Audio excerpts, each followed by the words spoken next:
隨着環保意識的提高和政府對環境保護的重視，政府亦提供了一系列稅務優惠措施，讓我們在保護環境的同時，也能享受一些經濟上的回報。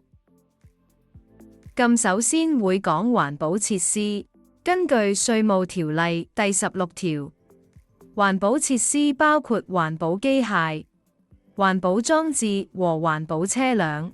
呢啲設施分別在附表17的不同部分中詳細列明，必須符合特定的環保標準，其中包括由環境保護署管理的優質機動設備管理系統下註冊的低噪音建築工程機械或工業裝置。自2018-19課稅年度起，以上所有購置或建造開支在招致該開支的評稅基期內，均可以全額扣除。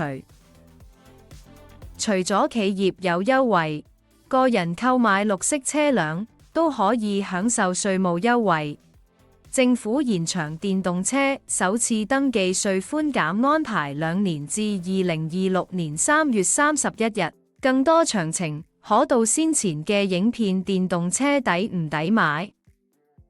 此外，如果企業或個人出售環保設施，根據第16J 條，所得的售賣得益會被視為營業收入，並須按規定進行課稅。但如果售賣的對象是售賣方控制的人，則需要經評稅主任釐定其真正市值，以避免稅務上的漏洞。